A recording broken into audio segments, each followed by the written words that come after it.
3.1 elixir giant graveyard cycle. This is not a joke. I thought this deck was a troll, but apparently 3 different people have pushed to #1 in the world in the last couple of days with 3.1 giant graveyard cycles. So this thing's the real deal. It's going to combine the power of a beatdown deck with the cycle of your average cycle deck. So that means not only are we going to keep beating the matchups that giant graveyard is good against, which is a lot, we're also going to be able to keep up with any cycle deck in the game. And bro, this thing is just complete cheese. We're going to be able to win games so easily. The biggest flaw that I think this deck has is the fact that it doesn't have the greatest defense. Like, this deck, just, you know, part of the process of making this a 3.1 elixir deck is you have to sacrifice the bowler and maybe the archers and some other cards. But the best defense sometimes is more offense, and you know I like that. So this deck is really good because it beats so many of the decks in the meta. Right now, Giant is better against P.E.K.K.A, which is weird, but Giant is good against P.E.K.K.A, and it's good against every Cannoneer deck, since Graveyard is naturally very good against the Cannoneer. I would just slap down a Graveyard here, and oh my god, he has a rocket. That's going to be a free tower. That's going to be a free win, guys. We're just going to go pile on some of the aggression. Bro Rocket did nothing. Okay, even if he hit the Night Witch there, he was still losing his entire tower. I want everybody to realize that. Dr. Bobby. Look, if the last guy didn't put up a fight, Dr. Bobby is not going to put up a fight either. We're just going to start cycling our Evos. I think at the beginning of games, you should be a bit careful going in with your Giant and stuff like that, because you can lose in single elixir if you like go with a Giant and your opponent goes like P.E.K.K.A. Like, if we had gone P.E.K.K.A in the back there, we would have lost. But like, we can go Giant Graveyard in the opposite lane of a P.E.K.K.A, and then we can kind of like deal a ton of damage, and at the same time we can deal with the P.E.K.K.A really easily, because now he spent all of his elixir on defense, so he's not got anything for defense really, or for our defense really. He's got an Ice Wizard, but like, he's at 0 elixir. We took the entire tower, even though we played a Baby Dragon and a Night Witch. We're just going to go Skeletons here, just to help deal with the Ice Wizard and ignore the Baby Dragon, and just like that, we're up an entire tower. Look, I told you Dr. Bobby wasn't going to have a very successful time. I told you. So we're going to go Night Witch in response to pretty much anything he does here. Other than that, we're just going to chill. Oh my god, it's a Lumberloon player? Okay. You know what? I honestly should have seen that coming, because he's actually playing one of the decks that's becoming more popular in the meta. Okay, you know what? Do you want... No, that would be stupid. Guys, let's not do that. Instead, let's go Giant Skeleton to the bridge, or the pocket, whatever. Oh my god, wait. Oh, he's on the King Tower! He's on the King Tower! Oh, he had to zap it. Okay, you know what? That bomber probably wasn't great, but he'll get me an extra, like, what, 600 damage, so I'll take it. As I was saying, this deck that our opponent is running is actually one of the more popular decks in the meta right now. People are playing it more and more. It's a Lumberloon deck with the evolved P.E.K.K.A, and you know what? This is no problem for our beautiful deck, because you know what? Our deck is better than your deck. We'll go in here just to kind of, I want to deal some damage to his counter push. I kind of just want to stall for time, if that makes sense. Because not only are we getting a bunch of damage here, I'm actually going... Oh, I didn't need that arrows. I thought that Baby Dragon was going to survive. But I'm literally just trying to stall for time so that he can't take 2 towers. Now, this is... you know what? Maybe we have 2 P.E.K.K.As to deal with, but that is quite an expensive play from our opponent. We need to keep these minions alive. Let's snowball this back, retarget the Ice Wizard, just so we can keep the minions alive. These P.E.K.K.As have been at the bridge for, like, the entire game. And he's probably going to go follow up with a balloon. I just don't care, because look, we still have the bats helping out. We're going to snowball last second. He's going to freeze. What can I tell you, baby? This deck, actually, it's the player, not the deck. But the deck is pretty good, too. This guy is playing Dagger Duchess, which is a bit more of a problem, because the Dagger Duchess is really good against the Graveyard. But if we can waste its daggers on the Giant instead of the Graveyard, then we're going to be able to, you know, have the same effect as the Cannoneer. Let's just do it. Let's do this again. Why not? Back-to-back games with Giant Graveyard at the bridge opposite lane. He does pull the Giant with the Fisherman, but the Giant will stay in the same lane because suboptimal Fisherman placement.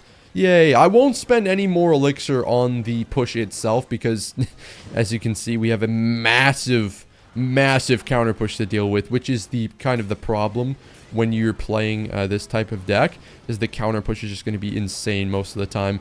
The scary part for me honestly, is obviously the counter push. But I didn't know he had a fisherman, so I kind of gambled a little bit there. I'm actually just he's gonna snowball whatever. We kind of have to just tank the rest of this. That's the problem. Look, I didn't know he had a fisherman. He's going to be able to counter our first giant graveyard push because he only needed 3 elixir to do that. And he also had guards, so it's a bit unfortunate, but that's nothing that we can't come back from. You know, getting his tower down to 1300 is something that I think is, you know, reasonable. I think that that's enough damage. We have like a minute and 30 seconds to get 1300. He's going to go with the P.E.K.K.A. in that side, which was kind of expected. I'm just going to try and go minions to like whittle down the P.E.K.K.A., I guess. We'll honestly go graveyard, and then I think we're going to go arrows snowball on the guards here. He has firecracker, but firecracker's not the best counter.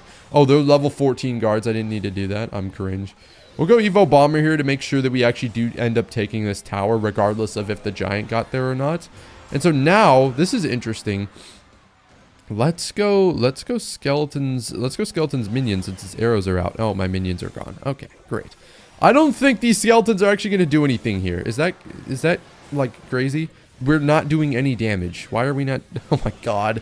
Okay, we're gonna go giant graveyard. I'm glad he's just letting this happen because this is kind of funny. But oh, you can't do that. You can't do that, buddy. Okay, he's got an Inferno Dragon. We love Inferno Dragons because they are very easy to counter. All you gotta do is just drop a snowball and we're chilling. Hopefully our bomber doesn't die here. That'd be kind of lame. I love the bomber. No, bomber. Okay, he doesn't die. I actually didn't know he survived the firecracker shot. Okay, Night Witch just decided to juke out the firecracker there. We can tank the rest of this. It's all good. I will go like this, and then we'll go giant to make sure this is tanking. We'll just go arrows, and this is kind of cheesy because I do realize he has level 14 guards. It wouldn't really have mattered. I feel like we still get the same amount of damage either way. I'm kind of worried about the P.E.K.K.A. I can't lie. If he P.E.K.K.A.'s in the pocket, it would be a little scary. Okay, you know what? That's not as scary. We just go bomber here for the excess goblins that will spawn, and then that should be wraps. Oh my god. Okay, well we both whiffed, I guess. It doesn't really hurt that bad. We'll go giant, and then we'll see what he plays on here. I think just snowball. And okay, we're gonna let the bomber get to the tower. That's kind of a stupid ending, but I feel like we would have probably taken the tower anyways, given that the giant was going to get there and I did have a snowball down, so GG. This guy's playing the monk. It looks like it could be RG actually, which is a pretty popular deck as well. You'd be surprised because I mean the RG's not very, like, you'd just think, hey, it's a P.E.K.K.A. meta, Royal Giant is complete garbage, but it's really not. It's really not. It's a pretty good, pretty solid deck still. Well, I mean, I'm assuming he's playing Royal Giant. This actually doesn't make me think he's playing Royal Giant anymore because I don't really have to explain why I don't think this is Royal Giant anymore. I think you guys would get that, but I thought he was playing Royal Giant. Either way, we're going to be able to, you know what? This is perfectly acceptable. We took a lot of damage on the first push, kind of just because I didn't want to go minions because I thought he was playing Royal Giant, but you know what? We get our damage back very easily. That's one of the best parts about this deck is if you take damage, you're able to dish that damage back really, really quickly. So I'll just start up another giant push given that his mini P.E.K.K.A. is out of cycle, but we should be careful because he does have giant, or not giant, for the giant counters. He has monk, mini P.E.K.K.A., delivery. Do we really? That's more of a support troop counter, but you get what I'm saying. He has a lot, and he has a NATO, so yeah, I don't know about this, man. I think we have to go Evo Bomber here. He's probably going to pop the monk ability, I would think, right? He does not. Okay. We get a little bit of, did we get one graveyard hit? I think we got one graveyard hit. You know what? Whatever. He didn't get any damage either, so you know what? I guess it's fine. I will attempt with double elixir coming to actually, oh, and a Tesla. Amazing. Yeah, I find it a miracle that if we're going to be able to, oh, we're both at 1330. Look, I don't think we're going to be able to break through this, but with this deck, anything can happen, man. That's the reason why getting damage early in games sometimes can be so important, because please don't pop the ability, thank you. Because if we were trying to get all of our damage like now, that would be literally impossible. Like, how are we going to break through this in double without getting just completely lucky?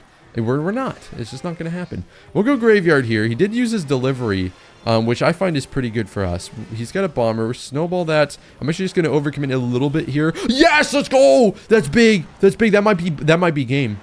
That might be game. So you want to be careful of overcommitting, but at the same time, if you know that you're like going in on offense and your opponent doesn't have anything down, you can just spend your spells on offense and just help out the graveyard. If you're actually looking to play this deck, that's probably one of the biggest tips you can do is save your spells for the graveyard. It seems pretty simple, but you'd be surprised how many people are really tempted. That's a Mother Witch. Oh God, as the bane of this deck's existence. Actually, I'd say the wizard is worse, but we'll just go snowball here. Okay, you know what? Fine. We'll go snowball arrows. I'm done with this Mother Witch. Snowball arrows officially saved for the Mother Witch every time. There we go. So we're going to go minions here. They should be able to... No, can it go? No! Okay, we're good. That was a bit scary. He will have to respond to this. He probably has arrows or something, though. We should be able to get a... Should I have gone bomber there? Probably not, right? But that's probably one of the biggest things. It seems really simple. We'll get some good bats damage, but saving your spells for the graveyard is kind of like something that people don't really think about that much. The graveyard is what gets damage most of the time. So as much as you might be tempted to go like snowball or arrows to get something off your giant, the biggest thing you can actually do is try and get something off your graveyard. So we're going to go Night Witch here, and that's, aside from arrows snowballing the Mother Witch, that's probably the extent of the offense I'm going to play here. I'm just going to kind of let the Night Witch bats do their thing.